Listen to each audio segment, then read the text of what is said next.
When it comes to smartphones, both Samsung and Apple, oh my god, have been dominating the market for years. But have you ever wondered which of these tech giants is easier to repair? In this video, we'll be looking at the different aspects of repairing Samsung phones versus iPhones and seeing which of these devices are easier to repair. Spoiler alert, it's not as simple as you might think.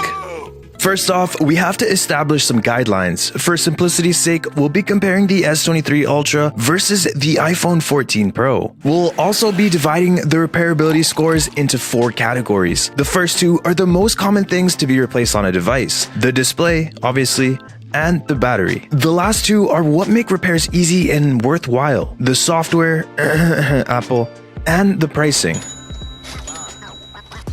When it comes to replacing a display on either the Samsung Galaxy S23 Ultra or the iPhone 14 Pro, there's a few things to consider. What screws are used? How many components do you have to remove to get to the screen? Well, Apple uses pentalobe, Phillips, and tri-point screws. That's 3 different screwdrivers you'll need. Samsung, on the other hand, only uses Phillips. However, with Samsung, you have to remove every single component in the phone and transfer it to your new display and mid-frame. Both phones have readily available repair instructions, but Apple deactivates features like True Tone and gives you a non-genuine display message after repairs. But due to the ease of the display replacement, Apple takes the win here.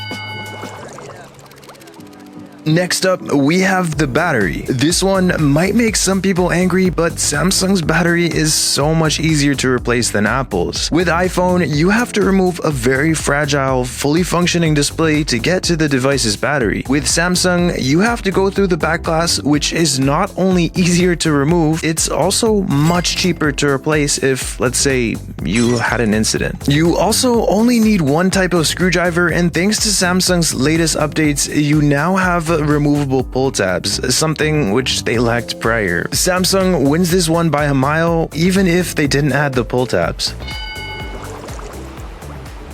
Speaking of pull tabs, don't pull an Apple when it comes to software locking parts on a device. The software is such an important thing when it comes to repairing devices. Samsung software helps you repair your device with important tools like maintenance mode and repair menus. These allow you to test basically all the features of your phone. They prove to be incredibly helpful when getting your device repaired or repairing it yourself. And then there's Apple.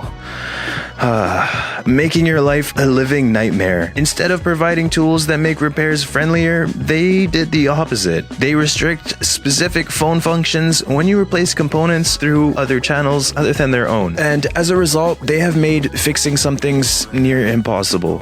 Eventually, the market finds workarounds, but you're left buying expensive programmers to bring back a function that never should have been taken away in the first place. Samsung wins this one. God bless Samsung for not doing stuff like this. It's a time to talk pricing.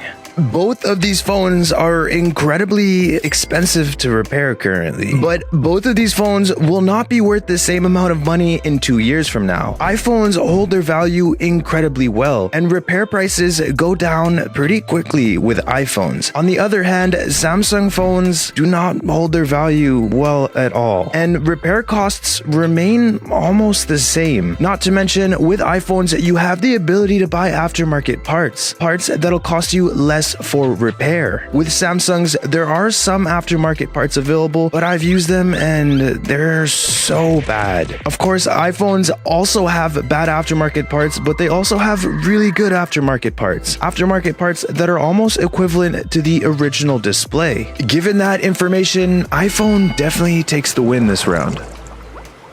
It looks like we're tied, and unfortunately there is no tiebreaker. The iPhone is not more repairable than the Samsung, and the Samsung is not more repairable than the iPhone. Both of these phones excel in different categories of repair, but if you were to tally all of them up, I don't think any of them supersedes the other. It's more so your decision as the consumer. Which of these repair categories are more important to you? If I had to choose, I would go with Samsung because I can replace pretty much everything. It's just gonna cost a lot to do it. Thank you guys for watching. I hope you enjoyed this one. Peace.